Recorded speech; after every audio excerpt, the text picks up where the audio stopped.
नमस्कार, good morning. मी Rutuja Kadam. 7चा alarm या bulletin मध्ये आपल्या सगळ्यांचं स्वागत आहे.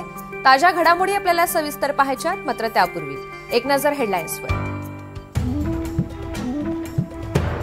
जम्मू काश्मीरमधील नौगाव पोलीस ठाण्यात ठेवलेल्या स्फोटकांचा मोठा स्फोट, 7 जण ठार तर 27 जण जखमी.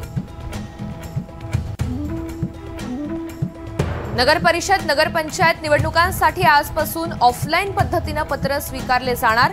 रविवारी देखील स्वीकारले जाणार अर्ज. नामनिर्देशन पत्र दाखल करण्यासाठी शेवटचे 2 दिवस. बिहार निवडणुकीचा अंतिम निकाल जाहीर. 243 जागांपैकी 241 जागांचा निकाल जाहीर. 2 जागांचा निकाल बाकी. भाजपची 89 जागांवर आघाडी. बिहारमध्ये एनडीएचा दणदणीत विजय. एनडीएचा 202 जागांवर झेंडा तर महाआघाडीचं चाक 35 जागांवर फेल. आज सुशासन विकासाचा विजय झाला. आम्ही जनता जनार्दनचे सेवक आहोत. पंतप्रधान मोदींनी मानले बिहारच्या जनतेचे आभार.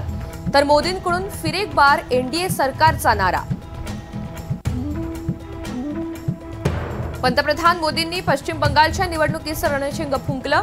बिहारनं बंगालमधील विजयाचा रस्ता मोकळा केलाय. पश्चिम बंगालमधील जंगल राजाही नष्ट करणार, मोदींचं विधान. अजित पवार यांनी घेतली अमित शहांची भेट. राज्यातील विविध विषयांवर चर्चा. पार्थ पवार प्रकरणानंतर भेटीला महत्त्व.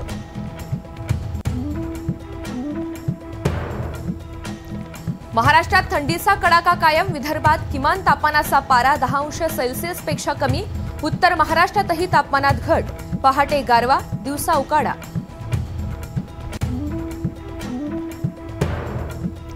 मध्य आणि पश्चिम रेल्वे मार्गावर उद्या मेगा ब्लॉक. रेल्वे रूळ, ओव्हरहेड वायर आणि सिग्नल यंत्रणेच्या कामासाठी उद्या ब्लॉक.